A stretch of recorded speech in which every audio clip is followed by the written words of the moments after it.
বন্ধুরা, এতক্ষণ তো আমরা দেখেছি কিভাবে ইন্টারফারেন্স বা ব্যতিচার হয়ে থাকে। তো এখন আমরা এই যে ফ্রিঞ্জ বা ঝিল্লি নিয়ে আলোচনা করব, যেটাকে বলা হয় ব্যতিচার ঝিল্লি বা ইন্টারফারেন্স ফ্রিঞ্জ।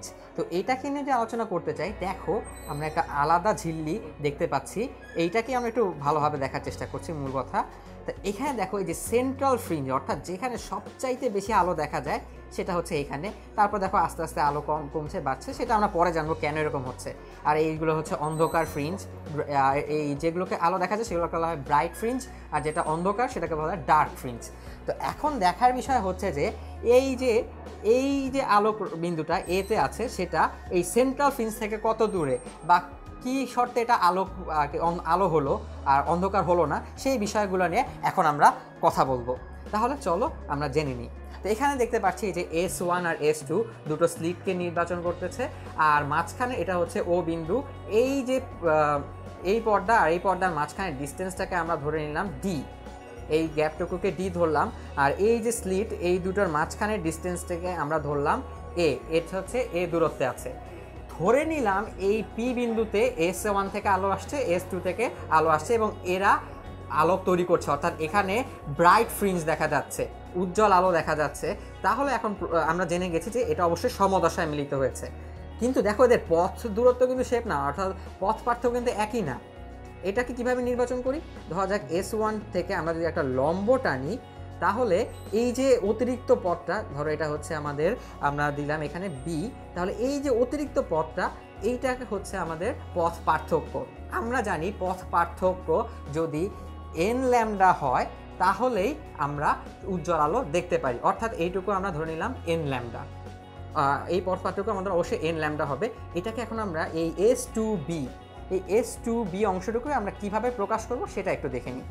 চলো, এখানে একটা ত্রিভুজ আমরা দেখতে পাচ্ছি, যেহেতু এটা লম্ব টানা হয়েছে অবশ্যই এটা হচ্ছে এর উপর লম্ব।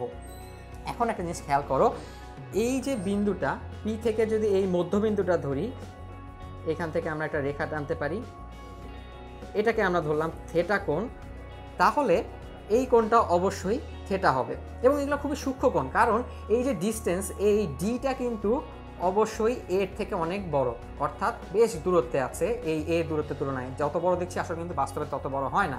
তাহলে আমরা জেনে নিলাম, এখানে একটা চিত্র আঁকলাম, এই S1 এর থেকে একটা লম্ব টানলাম B এর উপর। এখন আমরা ত্রিভুজ S1B S2 এটা নিয়ে কল্পনা করি। দেখো এই যে থিটা কোণটা, এই থিটা কোণের বিপরীত বাহুটা কী হবে? অবশ্যই লম্ব। আমরা যদি এখানে একটা সাইন থিটার সম্পর্ক নিতে চাই, তাহলে দেখো এটা কি হবে? এটা সাপেক্ষে এটা লম্ব হবে, আর অতিভুজ হয়ে যাবে আমাদের S1 আর S2। তাহলে আমরা লিখে ফেলি S2B, যেহেতু এটা এই কোণটার বিপরীত বাহুটা আমরা লম্ব ধরেছি, আর এটা হচ্ছে অতিভুজ S1 S2। তাহলে জিনিসটা কি দাঁড়াচ্ছে? S1 S2 কি এই A দূরত্ব না? তাহলে আমরা লিখতে পারি A sin থিটা সমান হচ্ছে S2B। আর S2Bটা কি? অবশ্যই পথ পার্থক্য। আর আমরা জানি এখানে পথ পার্থক্য অবশ্যই n ল্যামডার সমান, যেখানে n ইকুয়ালস আমরা লিখতে পারি 1 2 3 এরকম n সংখ্যা পর্যন্ত লিখতে পারি, স্বাভাবিক সংখ্যাগুলো। তাহলে আমরা এইখানে সূত্রটা লিখে ফেলতে পারি n ল্যামডা, অর্থাৎ ও বিন্দু, এটা হচ্ছে আমাদের সেন্ট্রাল ম্যাক্সিমা বা এটা হচ্ছে সবচাইতে ব্রাইট ফ্রিঞ্জ, সবচাইতে উজ্জ্বল ঝিল্লি। এটার থেকে n-তম যে ঝিল্লিটা দেখা যাচ্ছে সেটার ক্ষেত্রে সূত্র হচ্ছে A sin theta equals to n lambda. তাহলে এই সূত্রটা আমরা একটু পাশে সুন্দর করে লিখে ফেলি, A sin theta equals to n lambda. এখন আমরা দেখব আরও কিছু জিনিস, যেটাকে আমরা একটু ভালোভাবে ব্যাখ্যা করা যায়, কারণ এই সাইন থিটাটা আমাদের আসলে প্রয়োজন নেই, আমরা একটু অন্যভাবে এটাকে প্রকাশ করতে পারি। আমি একটু রং চেঞ্জ করে নিই।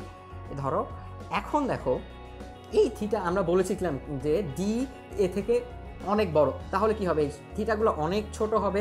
তাহলে আমরা জানি সাইন থিটা সমান লেখা যায় ট্যান থিটা, আর কি প্রায় সমান, যখন কিনা থিটা টেন্স টু 0, অর্থাৎ যখন থিটা 0 ডিগ্রি কাছাকাছি হয়ে যায় তখন এই কথাটা লেখা যায় সাইন থিটা অলমোস্ট ট্যান থিটার মতো হয়ে যায়। এখন দেখো PA, এখানে যদি আমরা একটা বিন্দু নিই, ধরো এটা হচ্ছে PAO, এই ত্রিভুজটাতে, ত্রিভুজ PAO, এটাতে যদি আমরা ট্যান থিটার সূত্রটা লিখি, ট্যান থিটা সমান আমরা লিখতে পারি OP ডিভাইডেড বাই আমাদের AO। এখন OPটা কি? এটা হচ্ছে উজ্জ্বলতম ঝিল্লি থেকে একদম এই যে n তম যে ঝিল্লিটা আমরা দেখতে পাচ্ছি সেটা দূরত্ব ধরে নিলাম, এটা হচ্ছে xn দূরত্ব। আর ওটা কি, এটা অবশ্যই এই d, অর্থাৎ এই দুটো পর্দার মধ্যকার তফাৎ। তাহলে এটা লিখতে পারি xn ডিভাইডেড বাই d। তাহলে দেখো আমাদের এই যে সূত্রটা আগে লিখেছিলাম a sin theta equals to n lambda, তাহলে এই সাইন থিটার বদলে আমরা লিখতে পারি, যেহেতু সাইন থিটা প্রায় ট্যান থিটার সমান, এখানে লিখতে পারি xn divide by d equals to n lambda. তাহলে সূত্রটা সুন্দর করে লিখতে পারি xn equals to ny d divide by a। এখন কোনটা কি বোঝায়? n দ্বারা বোঝায় কততম ঝিল্লি আমরা দেখতে চাচ্ছি, ল্যামডা দ্বারা তো বুঝেই তরঙ্গ দৈর্ঘ্য বোঝাচ্ছে, d দ্বারা বোঝাচ্ছে হচ্ছে এই দুটো পর্দার মধ্যবর্তী দূরত্ব, a দ্বারা বোঝাচ্ছে এই চির দুটোর মাঝখানের দূরত্ব, আর xn দ্বারা বোঝাচ্ছে কততম ঝিল্লি আমরা দেখতে যাচ্ছি, সেটা সেন্ট্রাল যে ঝিল্লি সেটার থেকে তার দূরত্বটা। তাহলে এটা হচ্ছে আমাদের খুবই গুরুত্বপূর্ণ একটা সূত্র, তাই আমি একটু লাল কালিতে আবার লিখে দিচ্ছি xn equals to n lambda d divide by a। এই সূত্রটা আমাদের পরবর্তীতে অনেক কাজে লাগবে। তাহলে এখন আমরা আরেকটু জিনিস জানবো, এই যে ঝিল্লি এখানে দেখতে পাচ্ছ যে কালো সাদা কালো সাদা, এই সাদাগুলো কি? অবশ্যই উজ্জ্বল ঝিল্লি, আর ওটা হচ্ছে কালোগুলো হচ্ছে আমাদের অন্ধকার ঝিল্লি বা ডার্ক, যেটা বলা ডার্ক ফ্রিঞ্জ বলা যায়, এটা হচ্ছে ব্রাইট ফ্রিঞ্জ। তাহলে এখন প্রশ্ন হচ্ছে যে এই যে একটা ঝিল্লি, এই উজ্জ্বল থেকে এই উজ্জ্বলটার ডিস্টেন্স কত, সেটা কিভাবে মাপবো? ধরো সেন্ট্রালটা থেকে এই ঝিল্লিটার দূরত্ব আমরা শিখেছি যে কোনো একটা ঝিল্লির n-তম ঝিল্লির সূত্রটা হচ্ছে n lambda d divide by a। তাহলে এখন প্রশ্ন, n-1তম ঝিল্লির ক্ষেত্রে দূরত্বটা কি হবে? অবশ্যই বুঝতে পারছো, এটা হবে n-1 lambda by d divide by a। তাহলে দেখো এই ঝিল্লিটা যদি n-তম হয়, তার ঠিক আগের ঝিল্লিটাই কি x ইন্টু n-1, অর্থাৎ দুটো উজ্জ্বল ঝিল্লির মধ্যে যদি আমরা তফাৎ ধরতে চাই, অর্থাৎ একটা উজ্জ্বল ঝিল্লি এই একটা উজ্জ্বল ঝিল্লি থেকে কতটা দূরে অবস্থিত সেটা বের করার সহজ উপায় হচ্ছে এই xn মাইনাস xn-1টা বিয়োগ করে দেওয়া। তাহলে আমরা ফলাফলটা দেখতে পারবো যে তফাৎটা থাকবে n-n প্লাস 1, যেহেতু এখানে মাইনাস দিয়ে এখানে প্লাস হয়ে গেছে, d বাই a, অর্থাৎ জিনিসটা হয়ে যাচ্ছে ল্যামডা d বাই a, অর্থাৎ দুটি উজ্জ্বল ঝিল্লির মধ্যকার তফাৎ হচ্ছে ল্যামডা d বাই a। এখন কথা বলবে যে এই যে এক একটা ঝিল্লি, এটার প্রস্থ কত? তো এটা খুব সহজেই বোঝা যায় যে দেখো এই দূরত্বটাই কি, দেখো এই ঝিল্লিটা থেকে এই উজ্জ্বল ঝিল্লি, এই দুটো এর মাঝখানের ডিস্টেন্সটা হচ্ছে lambda d by lambda d by a। তাহলে তোমরা নিজেরাই বলো এই প্রস্থটা কি হবে? আমরা সবগুলো ঝিল্লিকে যদি সমান প্রস্থে ধরে নিই, তাহলে এই অন্ধকারটার প্রস্থ কী হবে বা এই উজ্জ্বলটার প্রস্থ কী হবে? খুব সহজ, অবশ্যই এটা হয়ে যাবে lambda d divide by 2a। তাহলে কোনোটার প্রস্থ, কোনো ঝিল্লির প্রস্থের সূত্র হচ্ছে এটা, দুটো উজ্জ্বল ঝিল্লি বা দুটো অন্ধকার ঝিল্লির মধ্যে তফাৎ হচ্ছে এটা। আর আগে আমরা জেনে এসেছি যে n-তম ঝিল্লির দূরত্ব হচ্ছে xn equals to n lambda d divide by a।